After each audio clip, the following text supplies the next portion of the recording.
Hi, welcome back to Christine's Home Affairs. Today I'm going to show you how to make these little fabric bowls. So you can use these in the kitchen if you want to for putting little nibblies and nuts and things like that in there, but I'm making these for sewing. So I need another one of these at home to put my clips in. So it's just a good little handy storage bowl to put my clips in, pins, sewing bits and pieces, anything you like really. And it's reversible as well. So when you sew this up, you'll have the seam on the outside. You can give it more of a tulipy effect by turning it inside out, just like that. So equally, this one will look like that. So these, you can make them in any size at all. It just depends on the diameter of your circle and the amount of fabric that you have. So stick around and I will show you how we make these up really quickly. So what I have here is just a piece of vintage fabric. I think it's a little bit heavier than your quilting cotton, but lighter than your upholstery fabric. And what I've done is I've ironed my interfacing onto the fabric. So I just iron that in one big piece and then cut out all the pieces that I need.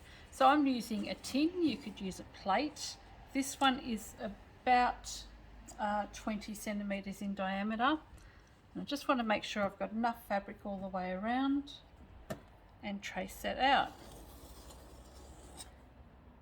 Now I'm doing two pieces of fabric that have both got interfacing on them. So I'll do another one of these circles and we'll stitch those together. So I've got two pieces of fabric here with the interfacing on both sides, or on both pieces, and I'm just going to make sure I've got enough fabric to make my two circles. Pin that together and we'll cut this out. So you can use your scissors or your rotary cutter, whatever works for you. Okay, so now that we've got our fabric cut out, we've got our right sides facing, and we're going to stitch this together, and we'll leave an opening about that much. This is only about 2 or 3 inches. Leave that opening. We're going to stitch all the way around, back stitch there and back stitch here, and then we'll turn it through and give it a press. So we're going to start sewing. Now I'm just using the edge of my foot as my guide for my seam allowance. Your seam allowance really can be whatever you like. So where I've made my first little opening mark, we'll just start here and we'll do a back stitch. And we'll continue to sew all the way around. Now we don't want to pull our fabric, and if you've got a pressure adjuster on your machine, you can actually reduce some of the pressure that the foot actually puts on your fabric so that it doesn't bunch up. My pressure's okay. So I'm just going to guide this around. And you don't need to go too fast.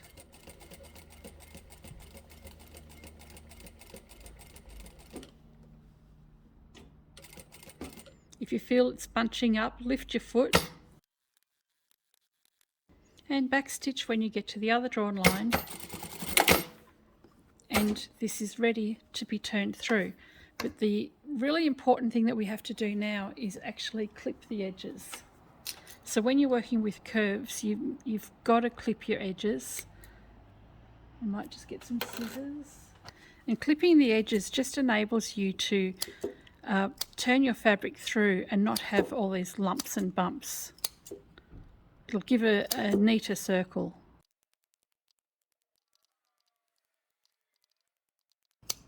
And where the opening is here, you'll need to clip that as well. Just don't go beyond where you're going to stitch later.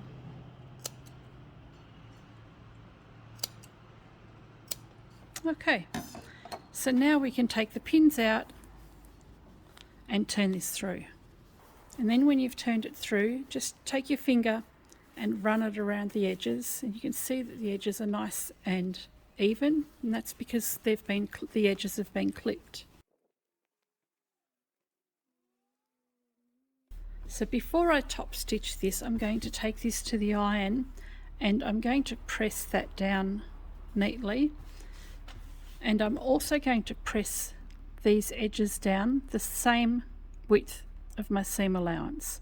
So you just want to press these edges down on both sides, and then we can go and top stitch. So I'll just go and iron this. So I've gone and pressed this, and you can barely even tell where the open edges are on this, which is good. I'm happy with that. But we're going to close it up and top stitch all the way around. So there's my opening just in here, and I've just ironed the edges over, pressed the whole thing, and I'm ready to close this. So starting where your opening is, I guess it doesn't really matter where you start, but I'm starting at my opening, and I'm just doing a very narrow top stitch all the way around because I don't have a very wide seam allowance under here, so I want to make sure that I close up the opening here. So I'm probably doing about 1/8 of an inch seam allowance. Stitch all the way around.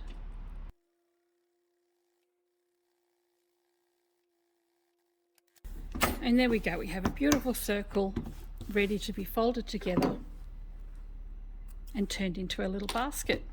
Now to make your folds, what you need to do is bring the circle together until the edges meet,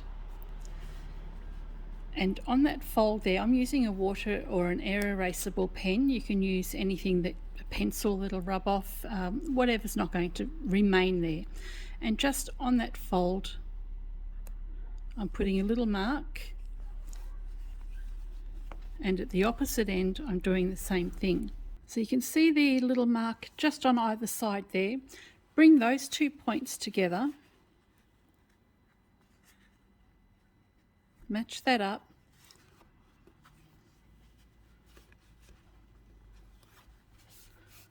find your center again and make your mark again.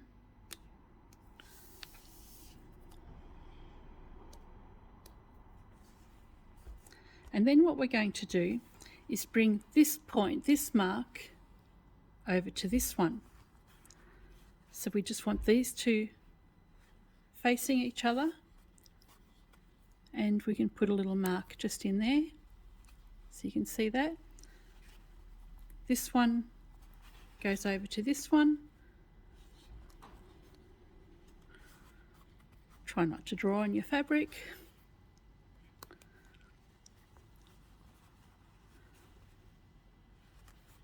Oh.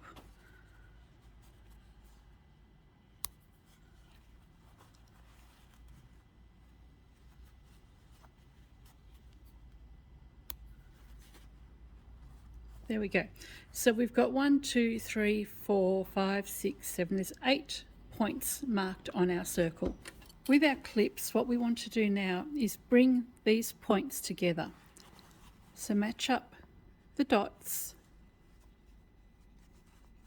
and put a clip in on the side, and we'll work our way around, matching up the dots and clipping the sides for each of the 8 segments. And just make sure at the top that you've got it nice and even and not sitting up like that.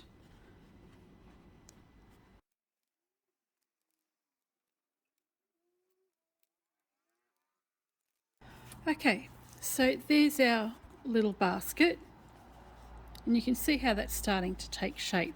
So what we need to do now is stitch down here, but we want to determine the length of our stitch here, and we want to make sure that we still have a fairly wide base at the bottom. If you go too far down with your stitching, if you stitch all the way down, you're going to have a very narrow base. So determine how big an area you want for your basket, and I like this as it is. So if you take a measurement from the top to, you can see mine says 4.5 centimeters there, or if I look at the inches, it's almost 2 inches. I'm actually going to stitch 4 centimeters, which is 1.5 inches. So make a mark with your erasable pen, and that's where you want to stitch to. So we're going to do a diagonal. We've got a point there, and then we're going to come out on the diagonal. And I'm just going to use the width of my foot as my guide, starting here, and then just taper to nothing. Make your marks on each one.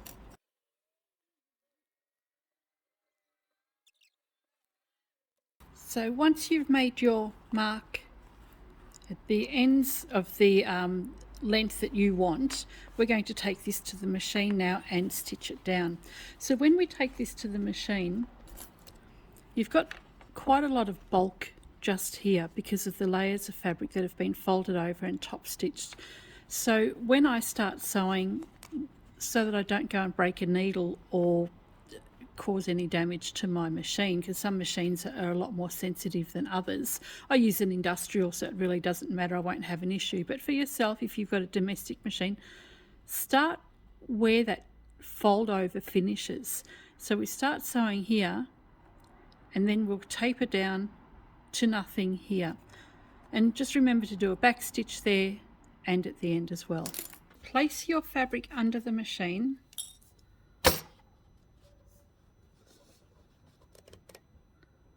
And you can see I'm just using the edge of my foot as the guide for my seam allowance, or for my seam width. I'm just going to put my needle down and start here, and I'm going to taper, do a back stitch at the beginning, and then I'm going to do a back stitch at the end and just taper down.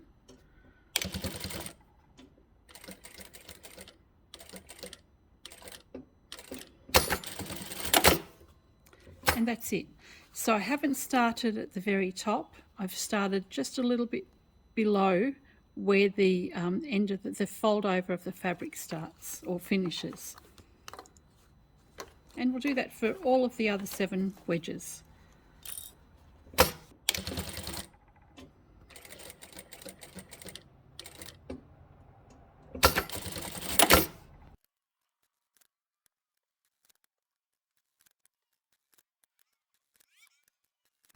And that's it. It's completely finished. So we'll just cut off any loose threads that we've got here. So there we go, we've got all our wedges stitched down equally all the way down. Now if you wanted to have this circle a little bit narrower, make the length of your wedges longer. Okay, so I think this is a pretty good size bowl, and I'm going to use this for my clips in my sewing space at home. So it's a great little storage compartment for threads, bobbins, clips, pins if you like. Actually, if you put pins in it, I'd put a magnet in the bottom, or even underneath. So yeah, pretty handy little basket. And you can actually use it either way around. So if you wanted to have the pleats on the inside, just turn it the other way around, and you can have a nice little pleated bag on the inside.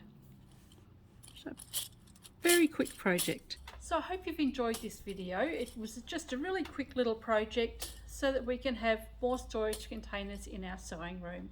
You could sew these to sell as well, so they don't take up much fabric at all. You only need a little bit of fabric, some interfacing on both pieces of fabric, and just stitch them up.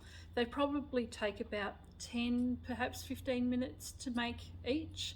So, and look, I think if I were to sell these, I'd easily get $10 to $15 for the bowl. I haven't labelled them because I haven't actually decided whether I want to sell them.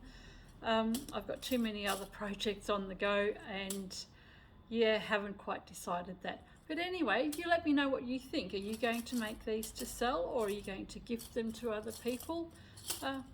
Yeah. Happy sewing. Catch you next time.